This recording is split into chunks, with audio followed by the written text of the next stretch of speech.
आबांना दिलेला शब्द आणि स्नेहाचं प्रेम या कात्रीत प्रसाद अडकला होता. पुढे काय होईल पाहूया या भागात. प्रकरण 11. निर्णय. प्रसादच्या मनात बऱ्याच गोष्टी चालल्या होत्या. त्या रात्रीला त्याला झोपच येत नव्हती. आता फक्त 5 दिवस उरले होते. येत्या रविवारी गावी जायचं आणि मग सगळं संपलं. त्याला स्नेहाचा चेहरा आठवू लागला. एक एक गोष्ट आठवू लागली. त्याच्यासाठी ती रोज उपमा पोहे काहीतरी करून आणायची. आजारपणात तिने घेतलेली काळजी, तिच्या वारंवार सूचना, सारखं फोन करणं, तिच्याशी तासनतास गप्पा मारणं प्रसादला हवंसं वाटायचं. स्नेहापेक्षा अधिक जवळचं आणि समजून घेणारं त्याच्या आयुष्यात तरी कुणी नव्हतं. स्नेहाला सोडणं आता अशक्य झालं होतं. तिच्या आठवणींवर फक्त त्याचाच अधिकार होता. त्याने स्नेहाला फोन लावला.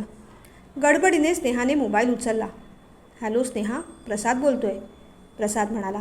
प्रसाद, एवढ्या रात्री फोन केलास? काय झालं? घाबरत आणि दबक्या आवाजात तिने विचारलं. मला तुला काहीतरी महत्त्वाचं सांगायचं आहे, प्रसाद म्हणाला. रात्री 2 वाजता? स्नेहाने विचारलं. हो, मला तुझ्याशी लग्न करायचं आहे. I love you Sneha. मी नाही राहू शकत तुझ्याशिवाय. स्नेहा, तूही मला नको सोडून जाऊस. प्रसाद आवेशात बरळत होता. अरे प्रसाद, काय झालं एकदम? उद्या सकाळी भेटूया, मग ठरवू काय करायचं ते आणि कसं करायचं ते, स्नेहा म्हणाली. ठीक आहे स्नेहा, पण जे ठरलं ते ठरलं. तू तयार आहेस ना? प्रसादने विचारलं. ऑफकोर्स प्रसाद, आपण नक्कीच लग्न करूया. पण सध्या फोन ठेवते. ओके, भेटू उद्या. Okay dear. प्रसादनेही मग फोन ठेवला. सकाळी दोघंही लवकरच आली होती. फार वेळ न घालवता प्रसादने सांगून टाकलं. स्नेहा, आपण लवकरात लवकर लग्न करूया. येत्या रविवारी मला गावी जावं लागेल, त्याआधीच. अरे इतक्या घाईत कसं शक्य आहे हे? स्नेहाने विचारलं. याहून जास्त वेळ काढला तर मुळीच शक्य होणार नाही, एवढं लक्षात ठेव, प्रसादही द्वेषाने म्हणाला. अरे पण काय ठरवलं आहेस तू? स्नेहाने विचारलं. वसंतची कोर्टात ब्रोकरशी ओळख आहे. थोडे जास्त पैसे देऊन कोर्ट मॅरेज उद्याच करायचं, प्रसाद म्हणाला. हो, आणि एकदा का कायदेशीर आपलं लग्न झालं की कुणीच काही करू शकत नाही, बरोबर ना? पुष्टी देत स्नेहा म्हणाली. प्रसादनेही होकार भरला. स्नेहालाही आपलं म्हणायला तसं कोणीच नव्हतं. आई वडिलांचा डिवोर्स झालेला. आई कॅनडा तर वडील स्वित्झर्लंडला होते. त्यांच्या नवीन स्पाऊसबरोबर ती इथे हॉस्टेलला राहायची. शिवाय प्रसादशी लग्न करण्याचा निर्णय तिने विचार करूनच घेतला होता. प्रसाद दिसायला देखणा होता, चांगल्या पगाराची नोकरी होती, निर्व्यसनी आणि तिच्यावर प्रेम करणारा. म्हणूनच तर तिने तत्काळ होकार कळवला होता. दोघं बोलत असतानाच तरला तिथे आली. काय रे प्रसाद, हल्ली पाहतेय तुम्ही दोघं काय गुफ्तगू करत असता? स्नेहा ओशाळली. प्रसाद मात्र धिटाईने म्हणाला. तरला, आम्ही लग्न करतोय. आम्हाला तुझी आणि वसंतची मदत लागेल. तरला अवाक होऊन बघतच राहिली. प्रकरण 12. तयारी. प्रसाद, जर सगळं ठरवलं आहेसच तर घरीच का सांगत नाहीस रे? वसंतने विचारलं. तसं सांगून जर त्यांनी ऐकलं असतं तर एवढं करायची पाळीच आली नसती माझ्यावर, प्रसाद म्हणाला. पण मग नक्की तू काय करणार आहेस? तरलाने विचारलं. Court marriage. स्नेहाशी लग्न करणार. स्नेहाला विथ युअर परमिशन तुझ्याकडे राहायला पाठवणार. जर तुला काही प्रॉब्लेम नसेल तर. जर असेल तर स्नेहा तुझ्या काकांकडे राहायला जा मग काही दिवस. नंतर मग मी गावी जाणार. आबांना सांगणार मला रमाशी लग्न करायचं नाही किंवा मी लग्न करू शकत नाही, कारण माझं ऑलरेडी लग्न झालं आहे. कदाचित ते मला घरातून बाहेर काढतील किंवा मग कदाचित स्नेहाला सून म्हणून ॲक्सेप्ट देखील करतील. दोन्ही परिणामांसाठी मी तयार आहे आता. पण जे काही होईल आठवड्याभरात किंवा त्याच्या आधीच. त्यानंतर मी पुन्हा इथे परत येईन आणि आम्ही त्यानंतर भाड्याचं घर घेऊन संसार सुरू करू, प्रसादने प्लॅन सांगितला. तुला वाटतं तेवढं सोपं नाही आहे ते? तुला त्याने तिथेच अडकवलं तर? वसंतने विचारलं. मला ठाऊक आहे ते, पण कायद्याने ते माझं काही बिघडवू शकणार नाही आणि आबा कायद्यापेक्षा श्रेष्ठ नाहीत, प्रसाद म्हणाला. मग तू स्नेहाला घेऊन का जात नाहीस बरोबर? तरलाने विचारलं. तसा विचार केला होता अगं मी, पण कदाचित तो धक्का आई पचवू शकत नाही. गोडीने काम होणार असेल तर प्रॉब्लेम का निर्माण करायचा, प्रसाद म्हणाला. शिवाय कदाचित स्नेहाला गावच्या पद्धती, तिथले रीतिरिवाज ते सुद्धा ठाऊक नाहीत. तिला नाहक बोलणी ऐकावी लागतील. सगळ्यांनाच मनस्ताप होईल, प्रसाद बोलत होता. ठीक आहे प्रसाद, डोंट वरी. स्नेहाला माझ्या घरी राहू दे. तरलाच्या बोलण्याने प्रसादला धीर आला. हे बघ प्रसाद, ओक साहेबांना मी या सगळ्या गोष्टींची कल्पना देऊन ठेवतो. म्हणजे उद्या ऑफिसला सगळ्यांना लेट झाला तर निदान त्यांना कारण तरी माहीत असेल. वसंत म्हणाला. ठीक आहे वसंत, तुमचे सगळ्यांचे उपकार मी कसे मानू तेच कळत नाही. प्रसाद म्हणाला. अरे यार, कसले उपकार. चल, उद्या कोर्ट मॅरेजची तयारी करायची आहे. पंतांना पण फोन करून घेतो. वसंतने ओक साहेबांना पण कल्पना देऊन ठेवली. त्यांनी सपोर्ट दिल्यामुळे बऱ्याचशा गोष्टी आता सुरळीत झाल्या होत्या. प्रकरण 13. परतीची वाट. हॉस्टेलच्या मॅडमना सांगून स्नेहा तरलाच्या घरी राहायला गेली. तरलाच्या घरी तिची फक्त आईच होती. स्नेहाची खूप तयारी बाकी होती. अशा पद्धतीने लग्न करावं लागेल याची तिला पुसटशी देखील कल्पना नव्हती. पण अखेर तिच्या मनासारखं झालं होतं. कामं आटपून रात्री दोघी झोपायला आल्या तेव्हा त्यांच्या गप्पांचा ओघ सुरू झाला. स्नेहा, एक गोष्ट विचारू का? खराब तर नाही ना वाटणार? तू प्रसादबरोबर लग्न करायचा निर्णय विचारपूर्वक घेतला आहेस ना? तरलाने विचारलं. अर्थात प्रसाद खरंच खूप चांगला आहे, पण त्याचे घरातले एवढं बोलून तरला थांबली. हो तरला, मी खूप विचार केला आहे. प्रसाद चांगला आहे, देखणा कमवता आहे, शिवाय माझ्यावर खूप प्रेम करतो. त्याच्या घरातल्यांबरोबर मी नीट वागेन. आणि तसंही प्रसादने आणि मी मुंबईतच राहायचं असं ठरवलं आहे. त्यामुळे तसा त्यांचा संबंध फार येईलसा वाटत नाही. माझ्याकडून तरी मी व्यवस्थित वागायचा प्रयत्न करेन. स्नेहा म्हणाली. मग ठीक आहे, पण झोपूया आता, उशीर झाला. तरलाने घड्याळाकडे पाहत म्हटलं. सकाळी स्नेहाने लवकर आंघोळ उरकली. भरजरी साडी नेसून ती तयार झाली. तिला वाटलं, आज आपण किती छान दिसतोय. आपलीच आपल्याला दृष्ट लागेल. तिला मम्मा पप्पांची आठवण झाली. मेल SMS करून दोघांनीही शुभेच्छा पाठवल्या. परक्यासारख्या. आपलं म्हणायला तिला फक्त प्रसादच होता या जगात. अचानक तिच्या मनात रमाचा विचार आला. बिचारी रमा, काय वाटेल तिला जेव्हा तिला कळेल प्रसादचं ऑलरेडी लग्न झालं आहे. आपली असूया वाटेल तिला. पण तसंही प्रसादला ती गावंढळ मुलगी सूट झालीच नसती. तिने मनातले विचार झटकले आणि ती तयारीला लागली. तरलाबरोबर ती कोर्टात हजर झाली. वसंत, प्रसाद आणि सर्वजण हजर होते. वसंतने त्याच्या परीने प्रयत्न केले होते. सुदैवाने सगळं व्यवस्थित पार पडलं. प्रसादने स्नेहाचा हात हातात घेतला. स्नेहा, तू खुश आहेस ना? प्रसादने विचारलं. हो प्रसाद, अर्थातच, स्नेहा म्हणाली. तरला, वसंतने दोघांनाही शुभेच्छा दिल्या. खरं सांगू वसंत, खरं स्ट्रगल तर आत्तापासून आहे अरे यार. जेवण झाल्यावर प्रसाद तरलाला म्हणाला. तरला, आज रात्रीच्या गाडीने मी गावी जाईन. मी येईपर्यंत स्नेहाची जबाबदारी तुझी आहे. स्नेहा, स्वतःची काळजी घे. आता आपली भेट आठवड्याभरानेच होईल. शक्यतो तू फोन करू नकोस. केलास तर मोबाईलवरच कर. तरीही गावचा ॲड्रेस फोन मी देऊन ठेवतो. मी मात्र तुला रोज फोन करेन. प्रसादने मग सगळ्यांचा निरोप घेतला. सगळ्यांची धाकधूक वाढत होती. प्रसाद, लवकर परत ये. मी तुझी वाट बघते हे विसरू नकोस. स्नेहाच्या डोळ्यात पाणी आलं. तिचे अश्रू टिपत प्रसाद म्हणाला. मी येईन. तुझ्यासाठी परत नक्कीच येईन. प्रसाद दूर जाईपर्यंत स्नेहा त्याला पाहत होती. तिला ठाऊक होतं, आता आपलं लग्न झालं आहे आणि निश्चितच हे लग्न म्हणजेच परतीची वाट आहे. प्रकरण 14. प्रवास. प्रवासात प्रसाद फक्त होणाऱ्या परिणामांचाच विचार करत होता. आयुष्यात पहिल्यांदाच त्याने असा निर्णय घेतला होता, तोही आबांच्या विरोधात जाऊन. आईची पण मान्यता मिळेल याची शक्यता कमीच होती. तिचं स्वतःचं असं काही मत नव्हतंच. आबांनी तसं होई दिलं नव्हतं. प्रसादला क्षणभर वाटलं, इथून परत मागे फिरावं स्नेहाकडे. पण मग आईचं काय? शिवाय आबांनी सहजासहजी त्याला क्षमा केली नसती. मुंबईला येऊन आणखीन प्रॉब्लेम क्रिएट केले असते. आता जे आहे त्याला व्यवस्थित सामोरं जायचं. जरूर पडली तर कायद्याचा वापर करायचा. शक्यतो जास्त वादविवाद न करता वाड्यातून बाहेर पडायचं. स्नेहासाठी. स्नेहा आपली वाट पाहते. गाव आलं. उसाचे मळे, गुऱ्हाळं दिसू लागली. त्याचं मन बालपणात गेलं. किती हुंदडायचो आपण. मग तळ्यावर डुंबायचं. येता जाता सगळ्यांनी छोटे पाटील नमस्कार म्हणून सलाम करायचा. तेव्हा खूप बरं वाटायचं. पण आता मात्र याच पाटीलकीची उबग येते. बाहेर पडल्यावर कळतं आपण कुठल्या डबक्यात वावरत होतो ते. पहाट झाली तशी थंडी वाजू लागली. त्याने विंडशीटर चढवलं. काही वेळातच स्टॉप येणार होता. त्याने बॅग खाली घेतली. जसजसा स्टॉप जवळ येत होता तसतसं त्याचं हृदय धडधडत होतं. तो उतरला. चौफेर नजर फिरवली. सगळं बदललेलं दिसलं. मातीच्या घरांऐवजी बिल्डिंग्स होत्या. बैलगाडीऐवजी ट्रॅक्टर आले होते. तरीही तुरळक बैलगाड्या होत्याच. तो चालतच चालला होता. जसजसा वाडा जवळ येऊ लागला तसतसं त्याचं टेन्शन वाढत होतं. हृदय धडधडत होतं. क्षणभर त्याला वाटलं, आपण काय करून बसलो आहे?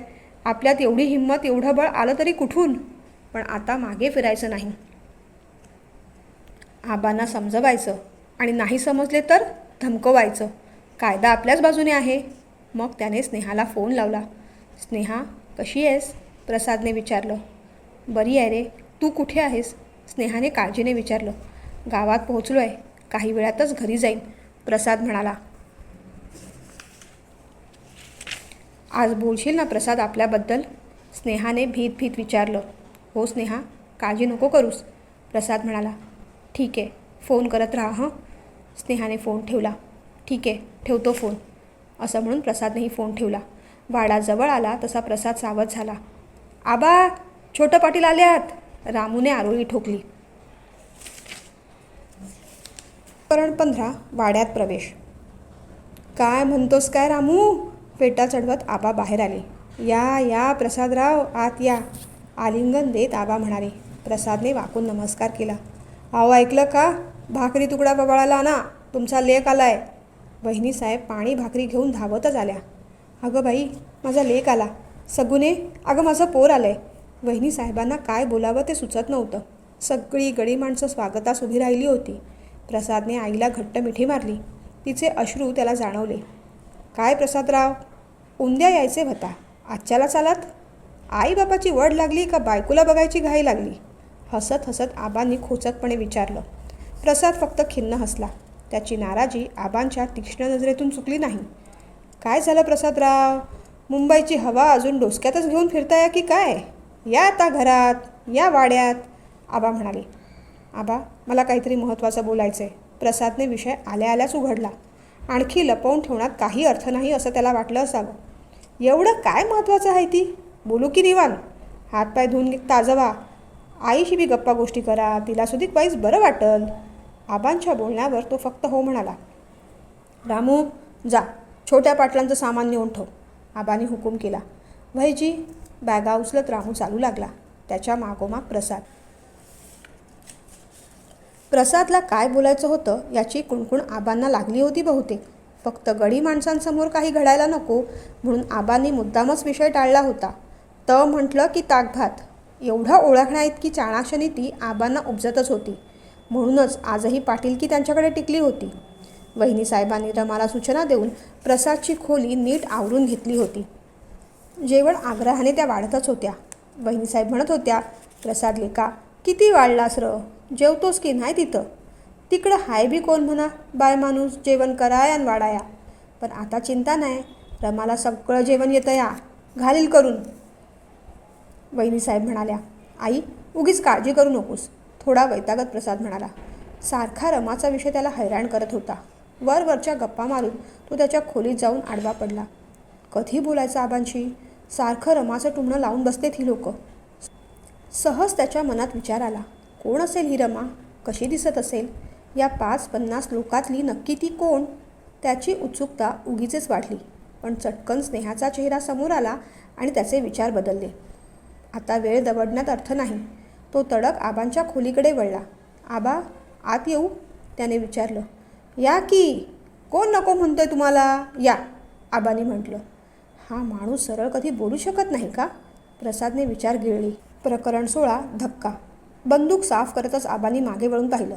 बोला की प्रसादराव, विचारताय काय? बोला, आबा म्हणाले. आबा, मला हे लग्न करायचं नाही, प्रसाद म्हणाला. क्षणभरासाठी आबा चरकले, पण क्षणभरासाठीच. त्यांनी सावधपणे बाहेर नजर टाकली. एक भुवई उंचावली आणि मग त्यांनी दरवाजा लावून घेतला. कारण? रागाने आबाने विचारलं. माझं एका मुलीवर प्रेम आहे आबा, प्रसादने हळूहळू सांगायला सुरुवात केली. प्रेम? ते काय असतं? आबांनी घृणास्पद हसत विचारलं. आबा, प्रसाद शांतपणे म्हणाला. प्रसादराव, तुमच्यावर विश्वास ठुला आणि स्वतःच्या पायावर धोंडा मारून घेतला बघा आम्ही. ती राहू दे, पुढं बोला. आता त्या प्रेम पाखराचं करायचं काय? आबाने विचारलं. प्रसाद क्षणभर शांत राहिला.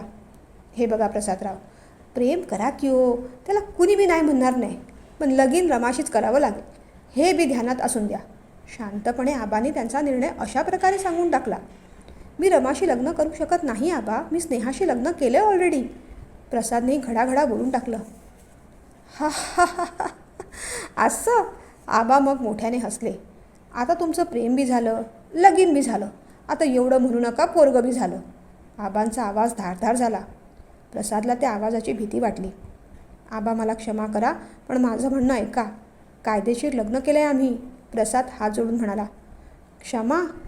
ती तर मागायची अदुगरच देऊन टाकली आहे तुम्हासनी आम्ही. आणि ज्या कायद्याची धमकी तुम्ही देताय त्याला खिशात घालून फिरतो आम्ही.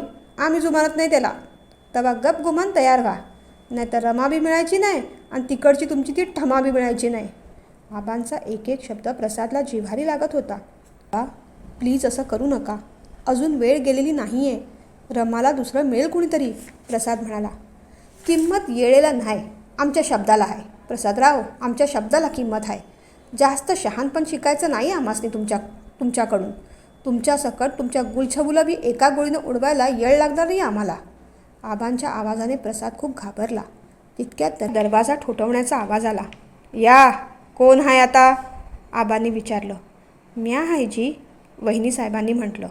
दरवाजा उघडून त्या आत आल्या. बरं झालं तुम्ही आलात. पोराचं कौतिक आहे का? आबांनी म्हटलं. का? काय झालं? वहिनी साहेबांनी विचारलं. लगीन करून आल्यात म्हणतात. आबांनी एवढं म्हटल्यावर वहिनी साहेबांना धक्का बसला.